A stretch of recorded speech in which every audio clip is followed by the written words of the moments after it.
Hello everyone! So, the first plan that I had was to make a video about me explaining why I haven't uploaded in the past month or something, but figuring that I did a buffer of 3 videos and uploaded all of them at the same time and only uploaded after that videos of me saying that I'm sorry, apologizing for not uploading, I thought it was kind of obvious that I wasn't in the right mind space or had everything figured out to be able to do this. But now I am. Now I am in my room, all my stuffs are here, everything is cool, everything is fine. And instead of doing a boring video of me explaining everything in every little detail, I wanted to do something that I wanted to do for a real long time. And that's the 16 personality test thingy that I've seen. Almost all the YouTubers I know have done it. So, and I wanted to do this test, but I wanted to wait and record when I do it, because I remember when the test first got surfaced or people started to talk about it on Tumblr, over a year or 2 years ago or something. I don't remember exactly. I did that test, and I can't for the love of God remember what the results I got was. So I figured if I record it, then I will actually know. And I'm sorry that I'm moving a lot, because I'm happy that I'm doing this again and everything is... I'm so happy. But anyways, let's do it. Before I start, just want to point out, if you see any inconsistency in the setup and stuff further on, this is a sofa that you can make a bed out of if you have a guest over. I have my real bed up here, but I don't have any mattress or anything like that, so I can't sleep there right now, and therefore I'm sleeping on this right now. And I didn't have the energy to make it a sofa again, so I just put pillows here, so it looks kind of like a sofa. And that's why the next video, all this probably won't stand the same way and stuff like that, because I'm sleeping here and I make a mess when I sleep. I tumble around an awful lot. I'm recording on my Surface because it's my baby. I love it so much. I'm so happy that I got it, and it felt... Sorry about that. It felt easier than to try to record on the computer. That's there. Lucifer!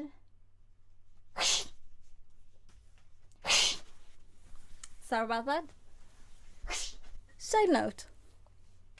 This is our new cat. It's a lovely little fella that behaves like a demon. So we decided to call him Lucifer. And he's so cute. But, oh god, he drives me insane. But now I've been talking for 5 minutes, so let's start with the test, shall we? Okay, so this is the site that I'm going to do the test on.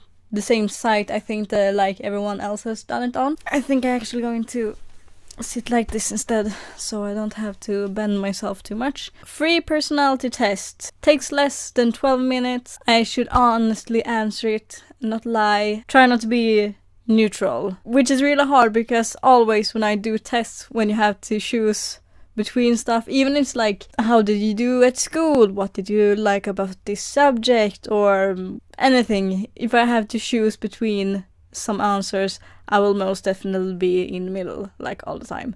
So, but I will try to not do that right now. I can't promise, but I will try to not be in the middle too much. So, first question. Do you find it difficult to introduce yourself to other people?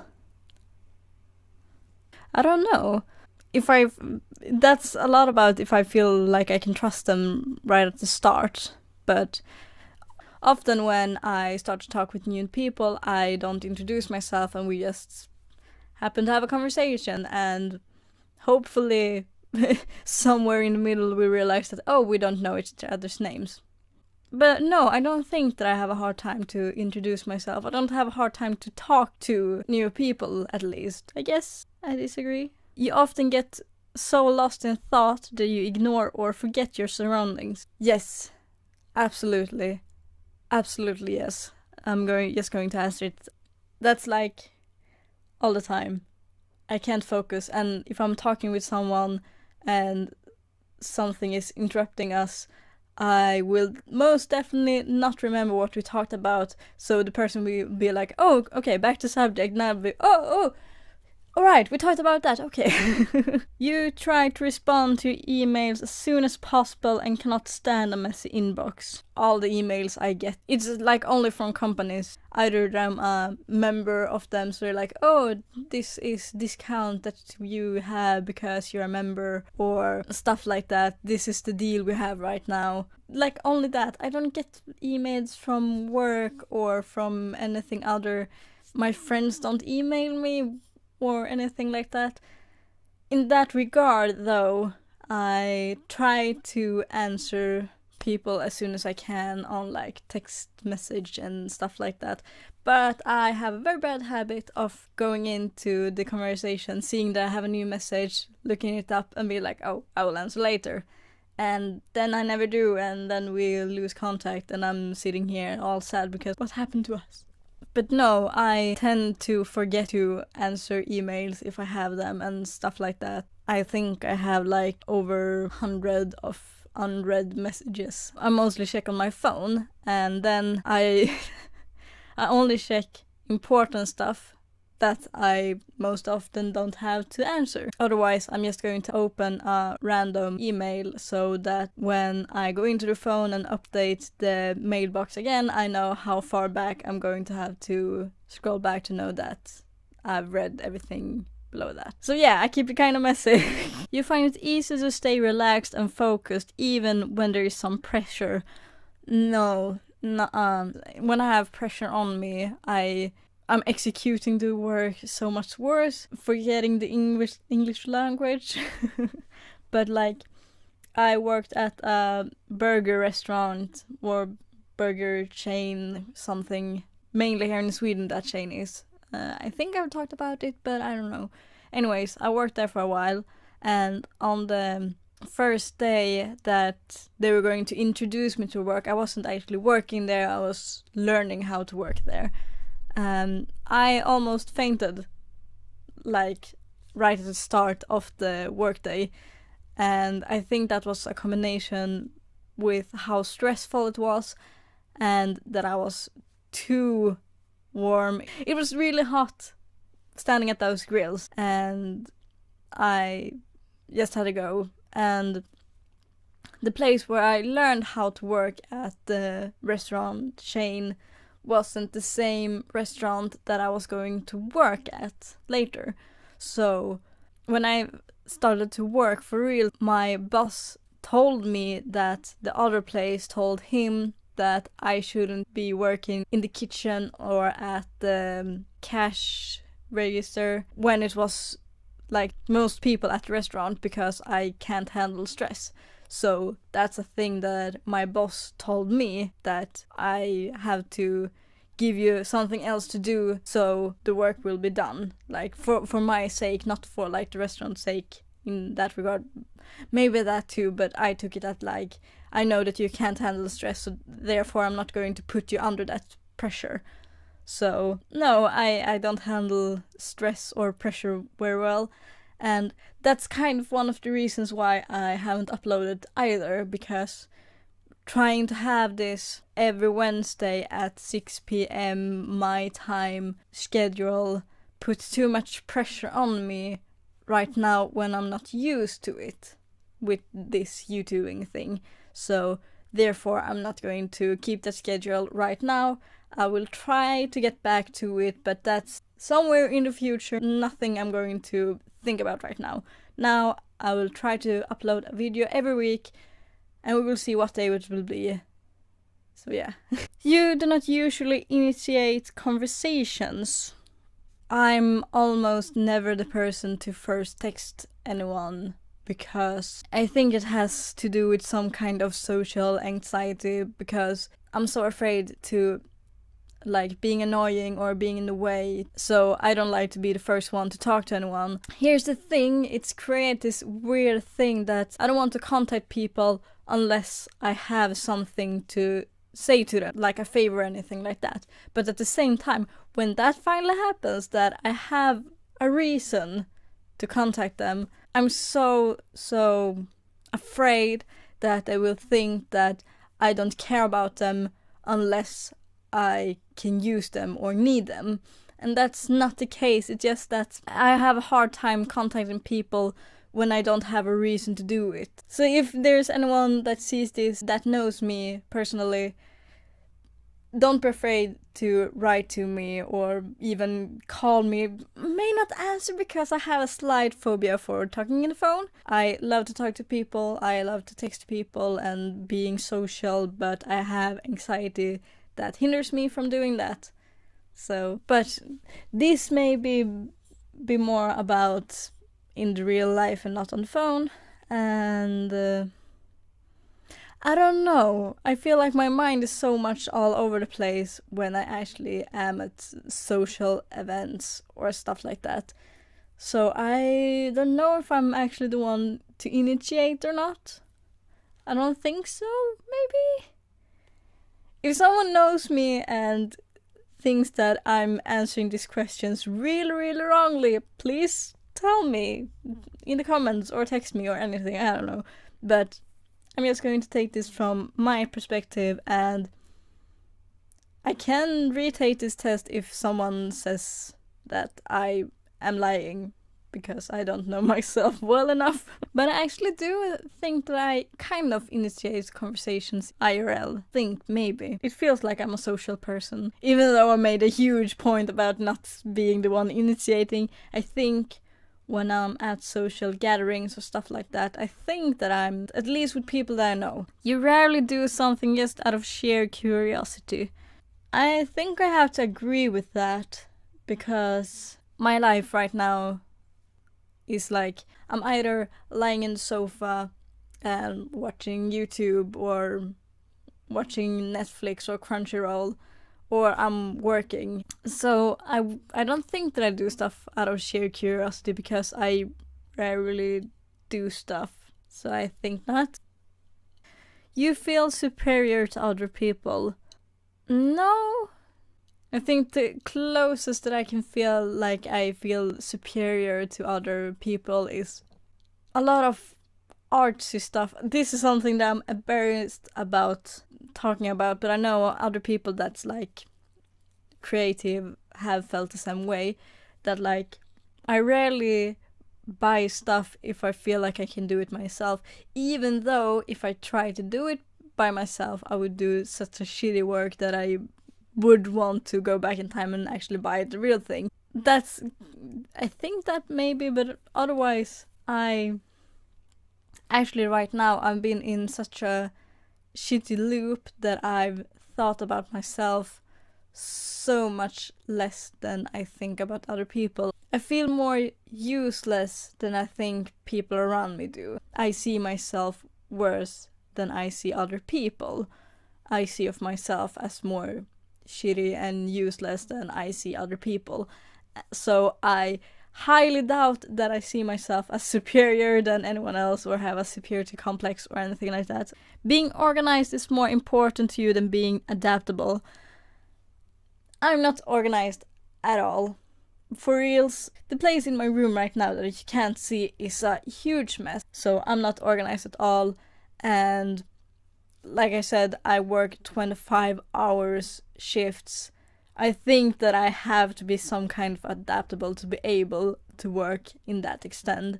Even though I never got the opportunity to make that promise come true. I don't know how to tell it.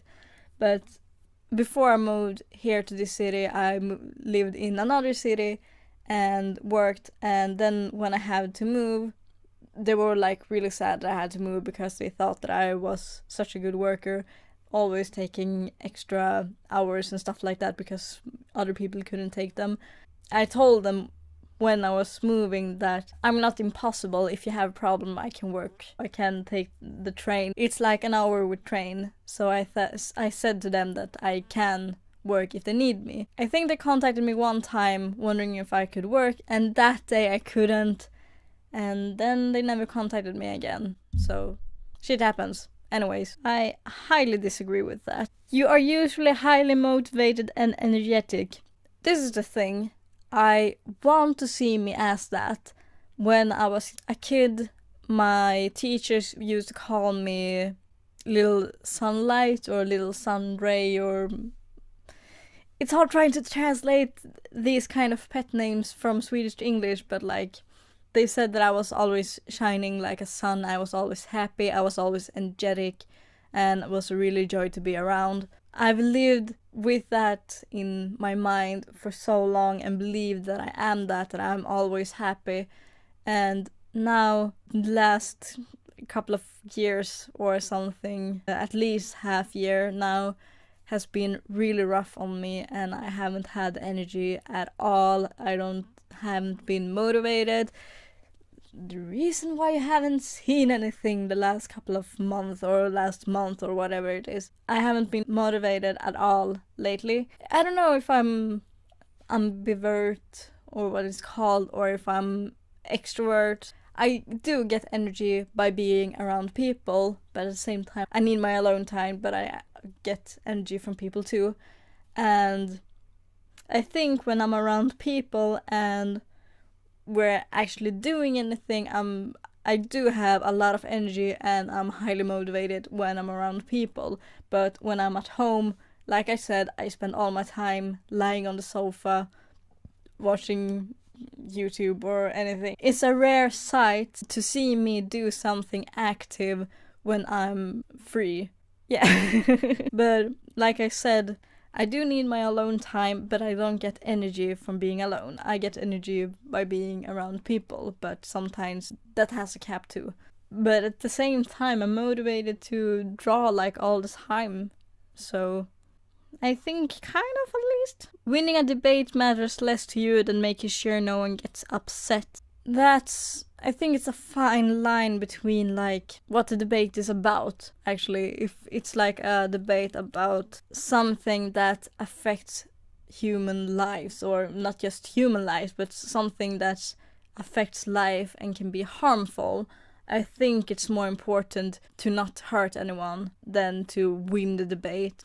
But if the subject is about, for instance, I have had at school a debate about whether video games are not dangerous but harmful or not. We could choose what kind of subject but not which side. So I had to argue that video games are wrong, video games are dangerous, they're harmful. We actually won. And I've heard that it's easier to debate about something that you don't agree with. So I don't think so. I think I don't know. Or no.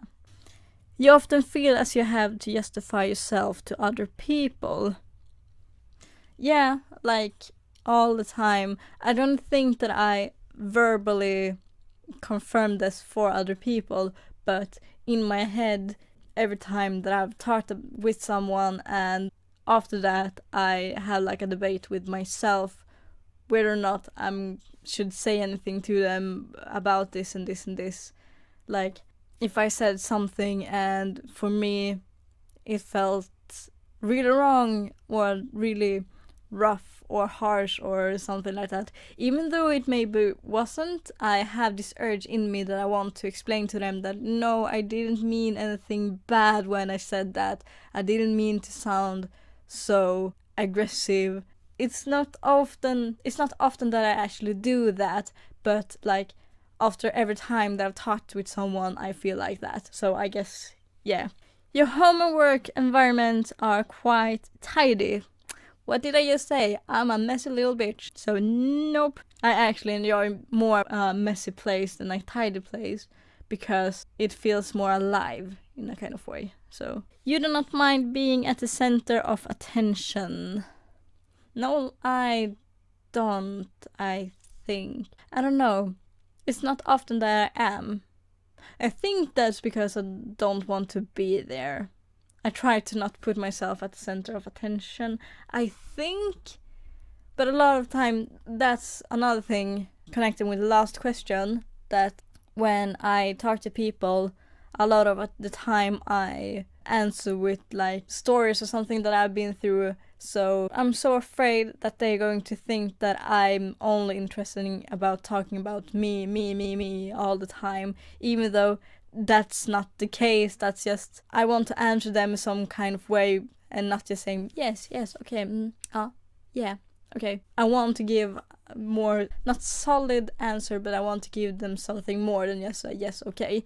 So I'm talking about myself, but then I'm afraid that it sounds that I'm so self-centered and only think about myself. Therefore, I feel like I have to justify myself when I talk with other people. So there's the thing. I don't like to be in the center of attention, but I think that I kind of put myself in the center of attention when I talk to people in some kind of way, or I'm just thinking too much about the question. No, I do not mind being at the center of attention, but it's not something that I choose to be. You have to read the questions.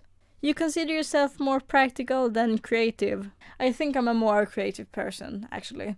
I love to create, but I like to create practical things, or think about practical things, like trying to figure out how a doorknob works, or how key lock works mechanically, or like trying to figure out stuff like that. I like to think about stuff like that. So I think it's more creativity. I don't know. The more I talk about it, the more I realize that it sounds more like creativity than practical. So people can rarely upset you. I guess not. It's like I have one really sore subject, or I don't know, Achilles heel about getting upset about, and that's like trans rights. But I think that's a subject on its own. But other than that, I think it's hard to upset me. Or is it? Yeah, I think. I'm not sure. Your travel plans are usually well thought out. I don't travel that much, but at least every little bit about me getting to the destination and back is well planned. But then like what I do when I'm there, that depends a lot, because I don't travel on my own that much, and when I travel with other people, I tend to travel with people that know about the place, and therefore I don't plan so much myself in that regard, because I know that they probably have not better plans, but they know the place. Why shouldn't I trust them with like where we should eat or what we should do what day and stuff like that? So when I'm traveling with people that know the place, I tend to let them plan it out, because they know what they're doing, because I have no idea what I'm doing, because I've obviously not been there or rarely been there, and I rarely travel. So, but at least the travel is well planned out. I don't know. It's often difficult for you to relate to other people's feelings. I disagree a lot. I think that I have it easy to relate to other people's feelings. When I was younger, I was taught or told that I should work as a like psychiatrist or something like that, like counseling people talk to me. I help them. I've heard that I should work with people at least. Kinda there right now, because I'm working as a personal assistant, so. Your mood can change very quickly. Yes, it can, I think. That's also a hard question right now, because I haven't been feeling well in a while, I think. But anyway, I think my mood can change pretty quickly. I have very easy to crash. Like, if I'm in a really happy mood and then I get energetic and I want to do stuff and I spin on like madly, and then I just crash and burn. Almost can't speak because I crash so hard, and then it's just getting some sleep or something to eat. I think it can be like that. In a discussion, truth should be more important than people's sensitivities. Yet again, I think this feels kind of like the question before about the debate. And that's, truth is subjective. I don't know, my truth may not be your truth.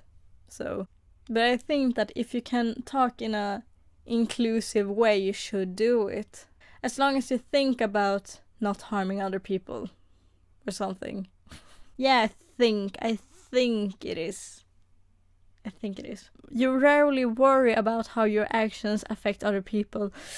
Disagree. That's like, I think about that like all the time. Every time I talk with someone, afterward I worry a lot about how they got affected by how I was acting, if I was acting wrongfully or not. So I worry about that a lot, but at the same time I have anxiety problems that I should tend to. Your work style is closer to random energy spikes than to methodical and organized approach. Yes, that too I think is a lot because I work like 25-hour shifts and it's from 9 a.m. to 10 a.m. So I can't be methodical and at the same pace at all that time. It doesn't work. I wouldn't be able to handling working because I work that much. So that's like spikes when I do a lot of work. I do the dishes, I do the cooking and everything like that. And then it's crashing down, watching TV with my client or just talking or playing card games or something. You're often envious of others. Yeah, I think I am. I try not to, but I do think that I am. And I want to think that everyone is envious about everyone. You know, the grass is greener on the other side thingy. An interesting book or a video game is often better than a social event. Yes, fun story. When Jacksepticeye was playing Undertale, that series was so important to me that I remember that it happened once. It can have happened more than once, but one time specifically. It was at the weekend and I was invited to a party and I was going to go. Didn't think about it that much like that. And then just out of curiosity and because I follow his schedule, I had to check what he had uploaded and I realized this was a new episode of Undertale. And I was like, no, I'm not going to that event. I'm going to lock myself in my room, turn off all the lights, get something good to eat and watch that hour. Because those hours was so important to me to like deconnect from the world, not using my phone. Often when I watch series or movies or stuff like that when I'm alone, I have to use my phone at the same time because I have to do something. I can't just sit still. But that series was so important to me to just sit back and rewind and watch and have real me time. No one else was supposed to be in my space at that time. So, yes. Even though I like doing social gatherings because that's when I get energy, but sometimes you have to have your own time. Being able to develop a plan and sticking to it is the most important part of every project. No. You should be able to adapt and figure out new things as you go. It's very good to have a plan, but plans don't always work out, so you should be able to not follow the plan if it's needed. Next one. You rarely get carried away by fantasies and ideas. Disagree. I do it all the time. I'm trying to get the pace up because I've been recording for like 50 minutes right now and I have to edit this, so You often find yourself lost in thought when you're walking in nature. Yeah, maybe. It's very rarely that I walk in nature, and when I do walk somewhere when I'm alone, I listen to music. So I kind of agree, I think.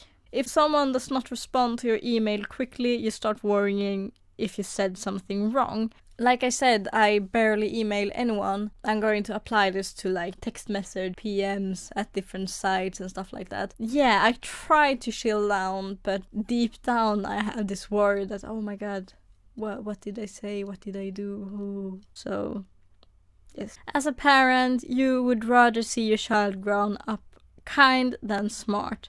Yes, fully agree. It's more important for me that you care about other people than to be smart.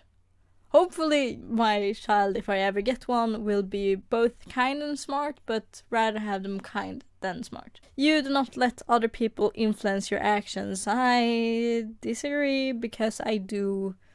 I do a lot. I have a hard time to, if I want to do something and I talk with someone and they say something kind of negative towards that, I have a hard time to continue pursuing it. Like, if I watch a show and I talk to someone about it and they say that they don't like the show, when I try to watch it again, sometimes I will start to see the flaws about it too and start to disliking it more and more because another person told me that they don't like it. No, not that they don't like it, that it's bad.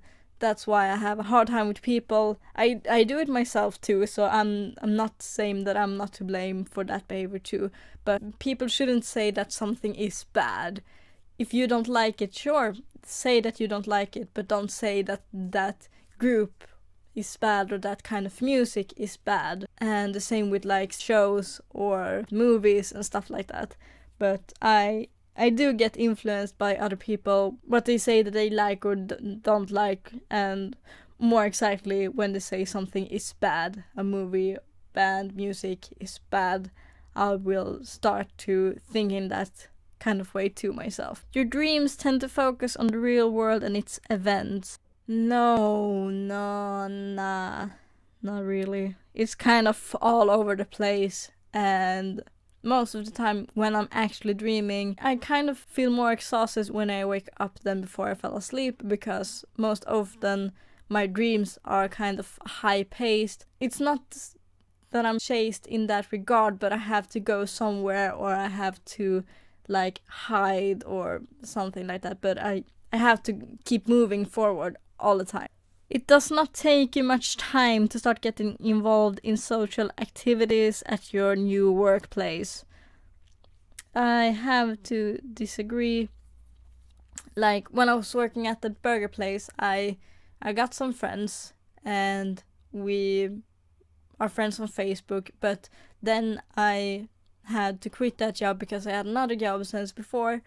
I haven't talked to anyone of them. Like, if we're on the bus, of course we will talk, but I have never hung out with any one of them after work. I've never been invited to anything, or maybe I have but haven't been able to come, but I haven't had the opportunity to hang out with anyone of my peeps from workplaces. And at the place I'm working right now, we are like 5 people that are like the ordinary people working at my client's place, and then we have some extra, because most often you're working alone and you're working this 25-hour shift, so you don't have to have that many people to get it to go around. But we don't have like parties or hang with each other outside of workspace that much, so no, I wouldn't say that I do. I was sitting cross-legged and that fucking hurt after a while. You are more of a natural improviser than a careful planner. I want to think that I am, at least. I don't know.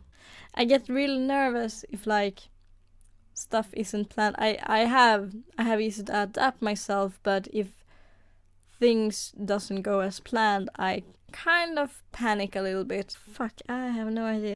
I'm not a careful planner, at least. I don't plan that carefully, because I rarely do any plans, so. Your emotions control you more than you control them. Yes, I think. You enjoy going to social events that involve dress-up or role-play activities. Yes, I agree a lot. I love to go to conventions, and a couple of weeks ago I was at a medieval week thing here in Sweden, and that was wonderful, going around in an old town, city, I don't know what definition it is, and almost everyone was dressed like in the medieval times, and I was too. I did my own tunic that I had on me. So yeah, I enjoy it. You often spend time exploring unrealistic and impractical yet intriguing ideas. Yes, I think I do that. You would rather improvise than spend time coming up with a detailed plan. That depends. I would like to talk about everything, so we have kind of an idea about everything. If we say like this, me and my union, or what the hell we're called, we tend to go to conventions and have like a room full with video games so people can play. And then we're like planning out what kind of consoles, what TVs, and that's planned out, and kind of how the room should be when we get there. But then we're not planning like who is putting this stuff up or who is doing that stuff. Now we're done so many times, so it go on by itself. I think that I want to talk things through so we all know what's going to happen, possible outcomes, possible problems. I think that I would rather improvise when I know what stuff I have. You are relatively reserved and quiet person. No. I'm kind of open and all over the place. I love trying to invite people to conversation, I think. I have no idea. It feels like, because I've been working a lot, and when I'm not working I've been home alone or with my sister a lot, so it feels like I've forgotten how I act around other people. It's so weird. It's something I usually don't think about that much too anyway, so. If you had a business, you would find it very difficult to fire loyal but underperforming employees. Yes, I think, because loyalty can go a long way even though you're underperforming. So much of this is like, it depends a lot, but I think like if you're loyal, then you're doing something right. I'm trying to talk about why it should be okay for them to stay, but I think that I emotionally would have a problem with kicking them away because they're loyal, so I have to stop rambling so fucking much. You often contemplate reason for human existence. No, I don't think that I don't contemplate on that, but I contemplate on small stuff like, what does this mean? What does that mean? Why is it like that? Not like why we exist, but why people talk in a kind of way, why we do stuff like that, why this special thing exists. Much smaller scale, but I do contemplate a lot about existence of stuff, but not just human existence. I think it kind of gets into that. Logic is usually more important than heart when it comes to making important decisions. That depends a lot, but I think it's important to listen to both parts.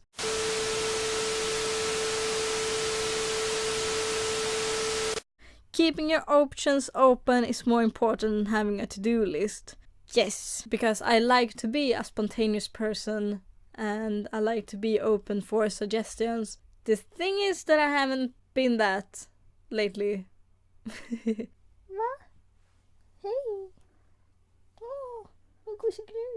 I haven't had the opportunity to be spontaneous lately, but I do like to have an open schedule. If your friend is sad about something, you are more likely to offer emotional support and suggest ways to deal with the problem. I know that that you don't want solutions every time, you want someone to hear you, but I tend, unfortunately, to try to solve the problem for people. So yeah, I want to talk and reason about stuff. So, you rarely feel insecure. Oh, I have to disagree. I feel insecure like all the time. You have no difficulties coming up with a personal timetable and sticking to it. And have to disagree. I have a lot of problem doing that, if you haven't noticed on the channel. Being right is more important than being cooperative when it comes to teamwork. No, it's more... Whoa. Sorry about that. It's more important to be able to be cooperative, but when you have the right answer and those around you won't cooperate, that's so frustrating. But most often, yes, cooperate more than trying to be right. I'm talking too much. You think that everyone's views should be respected regardless of whether they are supported by facts or not. No, I don't think so. But I think that emotion is like something that you can consider. Like if we're talking about oppression, the group that is oppressed have more to say about the subject. They are their own facts, if you know what I'm trying to say. I have to drink some Coke. Tasty fresh. You feel more energetic after spending time with a group of people. Kind of.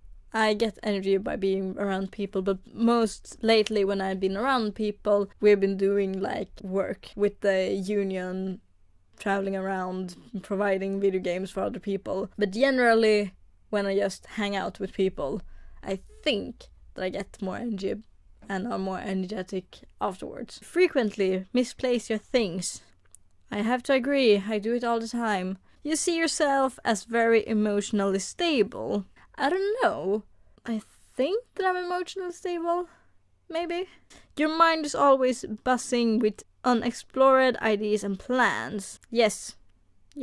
You would not call yourself a dreamer. I have to disagree. You usually find it difficult to relax when talking in front of many people. That depends. Like I said before, if I know what I'm supposed to talk about, I have it easier to relax. So I think I don't agree with that. I have no problem talking with a lot of people, but I have to know what I'm supposed to talk about. It's not like if we're a big group of friends, I very, very rarely will be the person to talk to the whole group at the same time. I think, I can be wrong. Generally speaking, you rely more on your experience than your imagination. Yes, I think so. You worry too much about what other people think. Yes, I think we talked about this already. If the room is full, you stay closer to the walls, avoiding the center. I don't know. Honestly, I have never thought about it and frankly don't think that I care if I'm in the center or at the walls. So I'm going to answer this neutrally.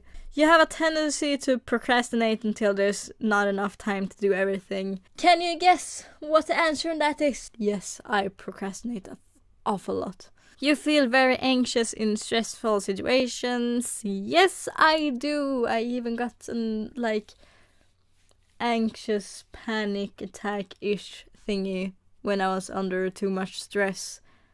Not the beginning of this year, but the beginning of the year before that. So, you believe that it's more rewarding to be liked by others than to be powerful. Yes, I do. In that regard, what is power? Is power money? Or is it being strong, having muscles, having followers? I don't know. I think it's more important to be liked in that regard. In a sense, that is also power. Like, just for an example, take Markiplier. He's liked by a lot of people, and by that he's been able to support charities. So in that regard, it's a kind of power. I want to do charity live streams later, but we will see when and if I start doing them. But that's something I want to do. You have always been interested in unconventional and ambiguous things, e.g. in books, arts, or movies. Does that mean like before anime really exploded and got mainstream that I liked it and got bullied for it? Is that kind of that deal? Or am I translating it wrong? I think I'm thinking right. And music-wise, that's also a thing talked a small bit about before, but I'm going to talk about it more. Music is really one of my Achilles heels, or what you want to say. If someone doesn't like my music style, I take it so much more personal than I have to do. And I think that's because all my life I've heard that my music style or the groups I like are not good, they're bad, how can I listen to that, etc, etc. Like, when I've been together with someone, when I've been in a relationship, almost never that we've been listening to my music, we're always listening to their music, because I think their music is good, but they don't think my music taste is good. So that's something that I have it's very sensitive subject to me. I listen to a lot of weird stuff like Pogo, Vocaloids and stuff like that. And we talk about before they got more mainstream here in the western part of the world. I'm not trying to say that I'm hipster or anything, but I think that kind of ties into this. You often take initiative in social situations. No, nuh-uh. I'm a follower, not a leader. Okay, so here's the result. Your personality type is campaigner, ENFPT. I'm 60% extroverted. I'm more intuitive than observant. I'm more feeling than thinking, more perspective than judging. My identity is more turbulent than assertive. Campaigner personality type. It doesn't interest me what you do for a living. I want to know what you ache for, and if you dare to dream of meeting your heart's longing.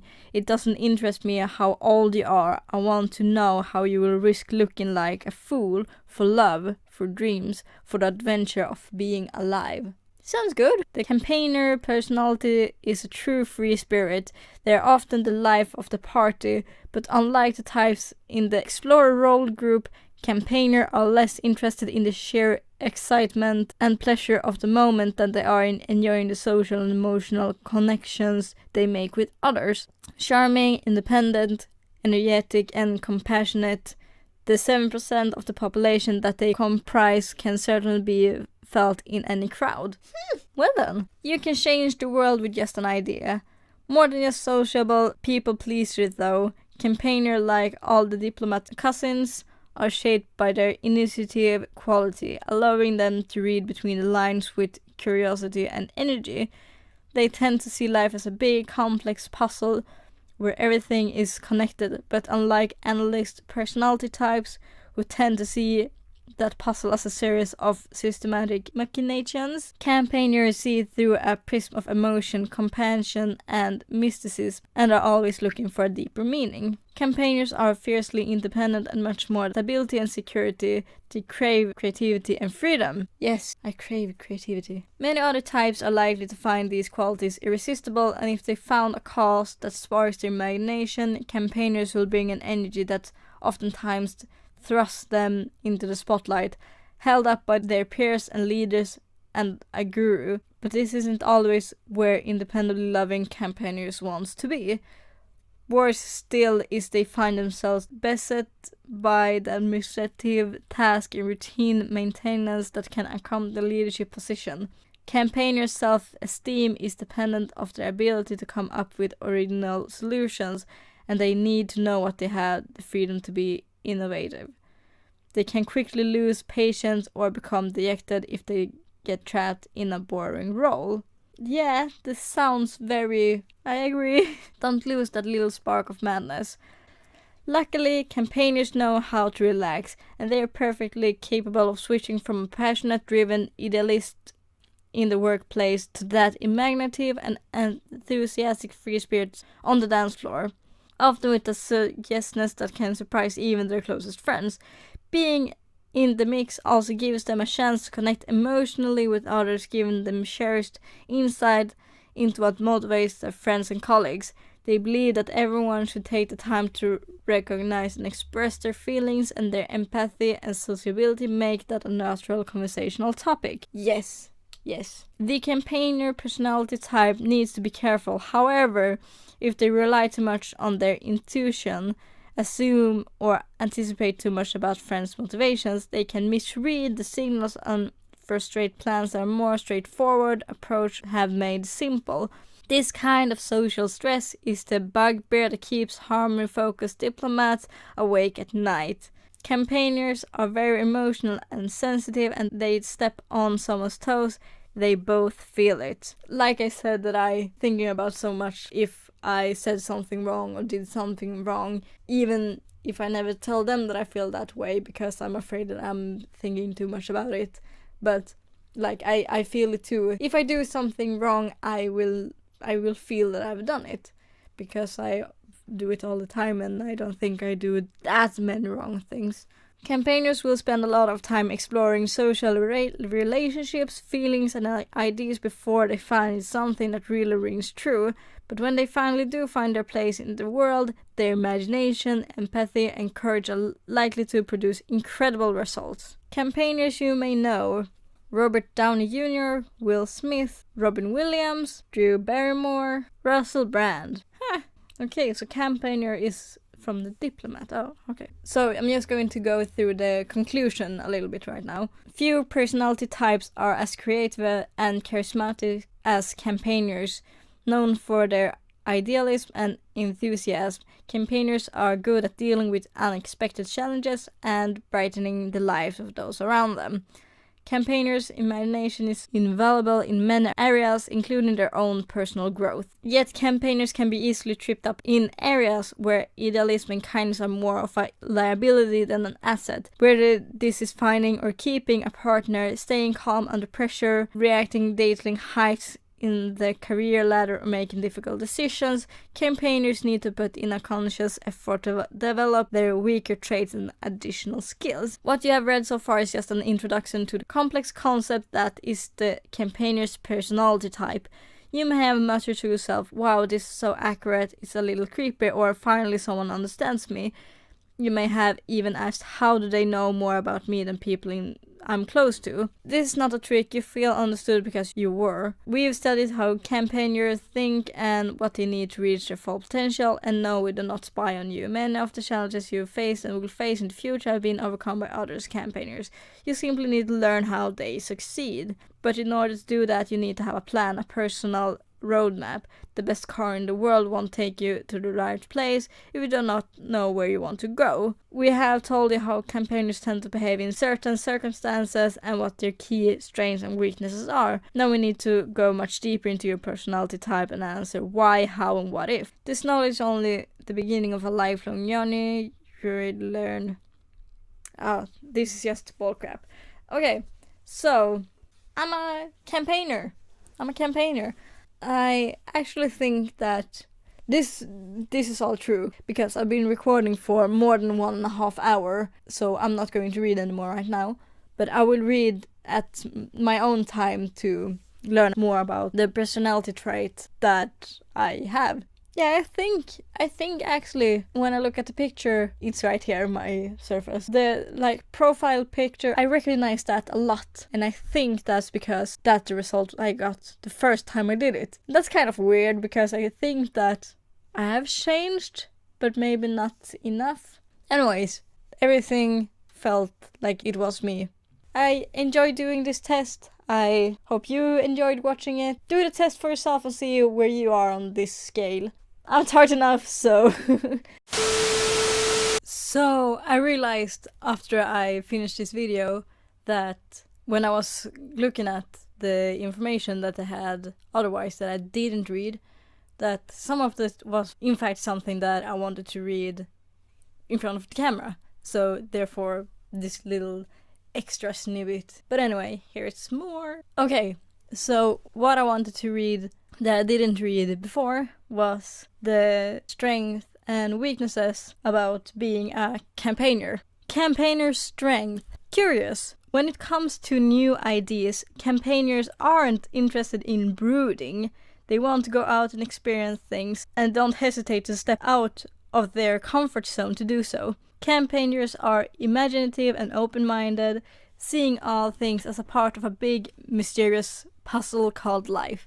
And that feels like what I talked about before, when I don't sit and think about why humans exist or what we are doing here. I'm thinking more about why do we act a different way? Why did this work like this, that work like that? All these little parts that builds up to our world, reality, universe, whatever you want to call it. Observant. Campaigners believe that there are no irrelevant actions, that every shift in sentiment, every move and every idea is a part of something bigger, like I said. To satisfy their curiosity, campaigners try to notice all of these things and to never miss a moment. Basically what I just said, that I try to look and think about everything. Energetic and enthusiastic. As they observe, forming new connections and ideas, campaigners won't hold their tongues. They are excited about their findings and share them with anyone who will listen. This infectious enthusiasm has the dual benefit of giving campaigners a chance to make more social connections and to give them a new source of information and experience as they fit their new friend's opinion into their existing ideas. And I think that's also what I talked about before, that when I talk to people and afterwards I'm worried that I talk too much about myself, and that's because I can only talk from my perspective. It's not always that I'm talking about me personally, but I'm talking from my point of view. But I'm still afraid that it will be seen as I'm egocentric and only think about myself. Excellent communicators. It's a good thing that campaigners have such strong people skills, or they'd never experience these ideas. Campaigners enjoy both small talk and deep, meaningful conversations, which are just two sides of the same coin for them, and are adept at steering conversation toward the desired subject in a way that feels completely natural and unforced. That's how I hope that people see me, but I'm still worried that it's not. Know how to relax. It's not all nature and cosmos discussion with campaigners. People with this personality type know that sometimes nothing is as important as simply having fun and experiencing life's joy. That intuitive trait lets campaigners know that it's time to shake things up, and that wild bursts of enthusiastic energy can surprise even their closest friends. Very popular and friendly. All this adaptability and spontaneity comes together to form a person who is approachable, interesting and exciting, with a cooperative, altruistic spirit and friendly, empathetic disposition. Campaigners get along with pretty much everyone, and their circle of friends stretches far and wide. It's very rare that I meet people that I personally don't like, for that matter, or that I feel like we can't connect at all. It's like friction, or what to say. It's very rare for me to actually feel that way, which I'm very happy about. I know people that don't have that easily, not finds friction with people. Like, all my life I've had like friends that other people don't like, and they tell me why, but I'm like, no, I don't agree with you. I will still hang out with them because I still like them and we work together. But hey, you can't work together with everyone. Campaigner weaknesses. Now we will see my bad sides. Poor practical skills. When it comes to conceiving ideas and starting projects, especially involving other people, campaigners have exceptional talent.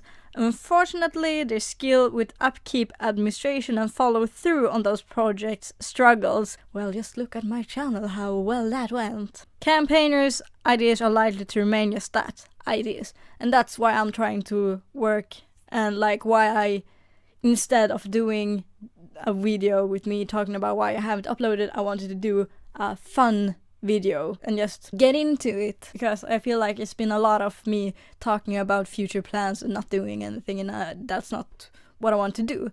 And that's something that even outside of the YouTubing, it's often that I talk about stuff that I want to do, plans and dreams that I have.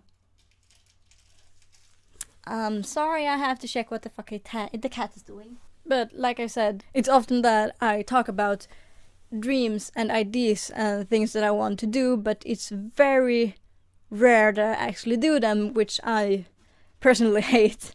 But at the same time, some things you can't do like that. But I'm trying to work with it, because I hate being that person, because it's not that I'm lying when I talk about like the video, my coming out video that I talked about that I want to do. Side note on that, I recorded it on my phone and tried to edit it. I wasn't happy with it, and that kind of halted my uploading of it and editing, because I wasn't satisfied. It's such an important video for me to do, so I want to be super satisfied with it before I upload it. But anyway, my phone that I recorded and edited on back then, it died. I could have it plugged into a charger for hours and it still said that it has to charge more because it doesn't have energy. So that's the reason for that. But it's like all my life I've talked about things and promised to achieve stuff. It's not like if I promise to do dishes, I won't do the dishes. It's more like bigger projects when I want to do them. I want to do them, and when I promise to do them, I do it because I want and think that I will do them, but then life gets in the way or mental health gets in the way. So many factors that makes it not happening, and the fact that it's so much that I want to do. So it's a process for me personally to learn to not take on too many things at once, trying to finish stuff before I get to new projects, which I'm really bad at doing. And stuff like that. But I'm not trying to put the blame on something else. This is still a personal trait that I have. That I have a lot of dreams and a lot of stuff that I want to do, but I don't do them. Find it difficult to focus. Campaigners are natural explorers of interpersonal connections and philosophy. But this backfires when what needs to be done is that TPS report sitting right in front of them. It's hard for campaigners to maintain interest as tasks drift towards routine, administrative matters, and away from broader concepts. And I think that was the thing with me trying not to get into the habit of doing videos and getting ideas to videos and being creative. The first step that I basically did when I tried to restart my channel was to set this schedule that it was supposed to be every Wednesday at 6 p.m. my time. I don't remember what time it is. That haltered my creativity, and it became more of a task, and it actually gave me a lot of anxiety because when I did that, it became less about having fun and being creative and more about doing this task. That's the reason why I'm not going to do the schedule thing now. I will try to do a video every week, but I will not have this Wednesday 6 p.m. thing anymore. Overthinking things. Campaigners don't take things at face value. They look for underlying motives in even the simplest things. It's not uncommon for campaigners to lose a bit of sleep, asking themselves why someone did what they did, what it might mean, and what to do about it. Yeah. Get stressed easily. Well, what have I talked about before? All this overthinking isn't just for their own benefit. Campaigners, especially turbulent ones, are very sensitive and care deeply about others' feelings. A consequence of their popularity is that others often look to them for guidance and help, which takes time, and it's easy to see why campaigners sometimes get overwhelmed, especially when they can't say yes to every request. That's something that I've been working a lot with the union, or what is called the gaming thingy, because we have our convention each year, and the first year, basically because I hadn't done anything like that before. The thing when I don't remember the position, but what I was doing, we all sat down at a meeting and put up different groups, like the cosplay group, the streaming group, the tournament group, decoration, stuff like that. And I just said yes to everything I wanted to do and didn't think about how much I was actually going to have energy to do. And that's the reason, like I said earlier in this video, that I once have been so stressed that I had to lie down because I couldn't talk. And that was because I had so much to do, so much in my head. My head was like spinning at really high speed. I couldn't comprehend anything that was happening because it was so much. It was too much pressure, too much stress and anxiety, because it was my first convention that I helped to do anything on. And the year after that, I was on that and I had the same position. So we had that meeting, and before the meeting I was like, okay, I have to hold my horses. I can't say yes to everything that I want to do. I have to think about what do I really want to do. But what do you guys think happened? Well, I said yes to everything I wanted to do, and I was, second year in a row, the person that was in the most groups again. Hopefully I will have learned my lesson for this year and just pick 2 or 3 groups or something, but oh boy, we'll see. Hopefully.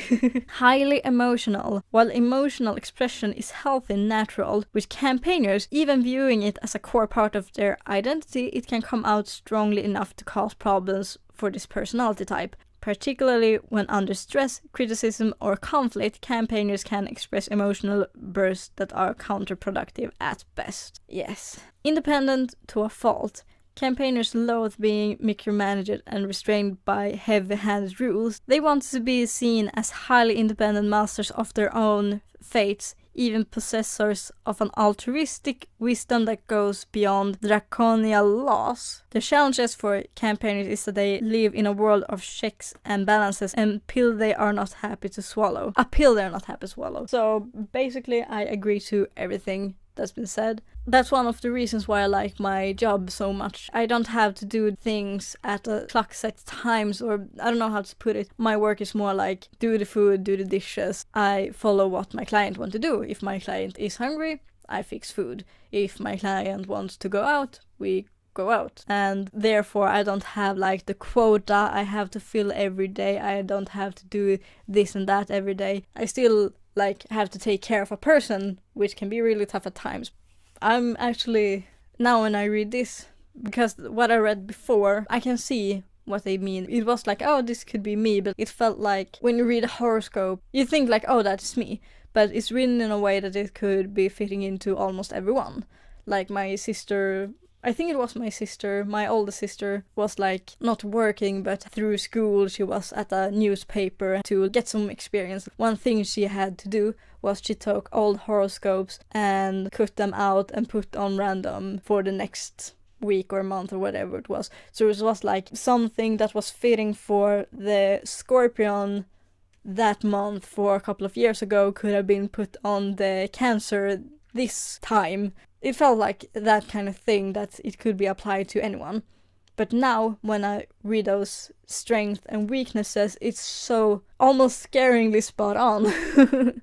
And it feels, for me personally, it's not that openly written. It could have said that I'm super capable of handling stress, which I've told earlier in the video that I'm not. But it feels nice to, now I have it black and white, what I am, who I am. Now I know my personality type, and yeah. Now I'm rambling too much again. I'm sorry about that. I want to read a little bit on the career page too. Can't I fly a helicopter and be an oceanographer who writes songs and cooks? It's a big world out there, perhaps even a little too big.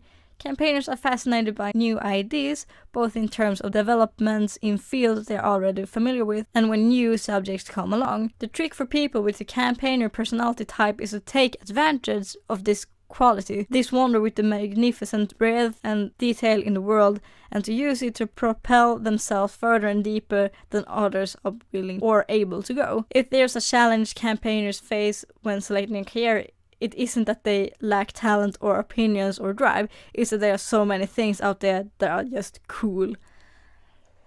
Oh my god.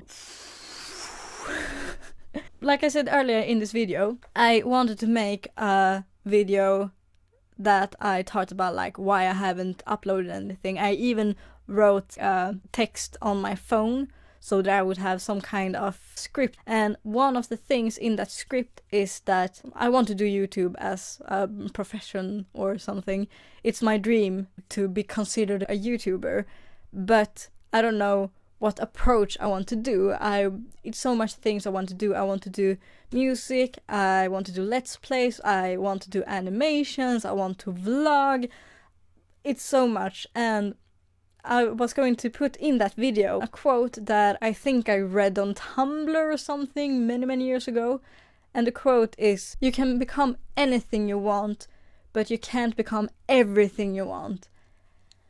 And I've said it a lot of times in the past month when I talked to people and like really realized that that quote fits so perfectly with me, because there's so much that I want to do, but I don't know what I should choose. I can't do everything, but I want to do something. And what do they say here?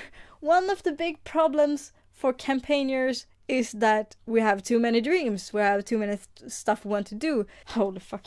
The opening of a door can be a wonderful, joyous moment. Chief among campaigners' talents is their people skills, a quality that is even more valuable now than ever. Even in traditional analyst strongholds like engineering, system analysis and science, campaigners' ability to network and match the communication styles of their audience means that even as they explore new challenges on their own, they will be able to work with others, explore others' perspective, and glean new insights into their projects. Much of modern progress stems from incorporating other studies into typically dissociated files, and no one is better equipped to merge broad interest than talented, energetic, and future-minded campaigners. And while thinking types may be better at applying logic to systems and machines, people with the campaigner personality type are able to apply the same logic to human interactions and networks, using their exceptional social perception to find out what makes people tick. This leads campaigners a solid foothold in any human science or service, from psychology, counseling and teaching to politics, diplomacy and detective work. All of these fields have another important similarity.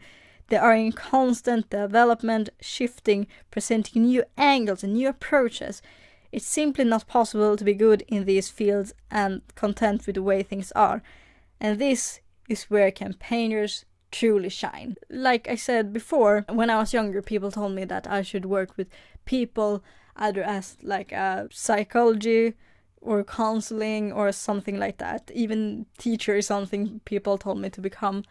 And that's something I wanted to be when I was very young. That's something I feel too, that I wouldn't want to work at a place that's like monotonous, the same thing over and over and over again. I want to be in a workspace that evolves with new ideas and new ways, different ways, better ways, and not stuck in the same place at all times. Too many bosses, too few workers. Where campaigns do not shine is in systems of strict regimentation and hierarchy, such as military service. Campaigners thrive on the ability to question the status quo and explore the alternatives. And if this is a quality that is not just underappreciated but actually frowned upon, this will not only make them unhappy, but may even threaten their emotional stability. Repetition, predictability, boredom. While some sentient types may appreciate predictability and clear hierarchies, these are not selling points for the campaigner. People with the campaigner personality type need to feel like they are pushing boundaries and exploring ideas, and should focus on interests and careers that encourage that. The reason why I thought that doing YouTube would be something that I would want to do, because I can explore, I can do different things, I don't have to do the same thing. Many more career options satisfy these needs, and not just the scientific one. Writing, journalism, acting, and TV reporting all give campaigners a chance to explore something new every day and stir the pot a little while they're at it. It may come to pass through that the best way forward for campaigner personalities is to establish themselves as entrepreneurs and consultants, blazing their own trails and taking on whatever project is most satisfying, so long as they get to use their people skills, identify and achieve their own goals and inspire their colleagues and followers. Campaigners will be happy. And yeah, that's like I said already so many times before, and that's why I want to read that too, because I've had the hunch that I wouldn't be able to work at a place that would be like monotonous, ongoing, predictable, as they say, because I want to have this changing, something new to happen. I've talked to people about, like, if we remove YouTubing from the equation of dreams, or even like big dreams, or what you want to call it last, like, because I've always wanted to be like an actor or a musician or something like that. If we remove all of that from the equation, what I want to do, like the realistic jobs, I've talked a lot about, because I've been working as a personal assistant for, I think it's 2 years since I started, but 2 semesters during that time I was studying and didn't work that much. And I've been talking about, like, I don't want to work as a personal assistant for the rest of my life. And I've talked about what do I want to do other than that. I've thought that, like, it would be nice to have like the 9 to 5 work that's the normal, but I think I would be able to do that if I did something that wasn't the same on and on, not repetitive, that I can focus on a different way. I think a lot about like animating or I want to say hacking, but that's the wrong word. I mean programming, like something like that is something that I feel like I would want to do. But I'm very happy about this results. It really feels like it describes me very good. So I hope you enjoyed seeing this, and now I have done it. It's forever on the interwebs. Now we know my personality type. I'm a campaigner. Thank you so much for watching, and I will see you in the next video. But until then, fancy running.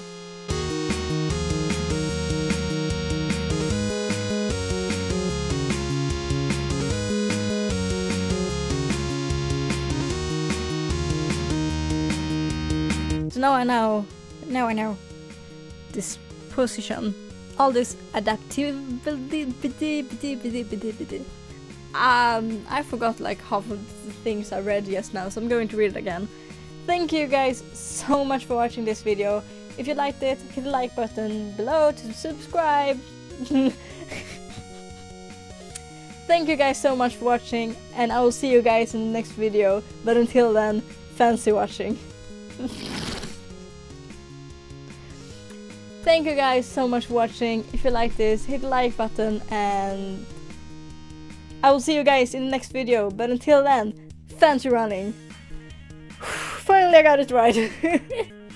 I haven't done this in so long, and I feel already right now that I have my energy is at a whole nother level than I had before, and I think it's because I have landed everything at is where it's supposed to be. I don't have to set this up every time I have to record, or every time I want to record. So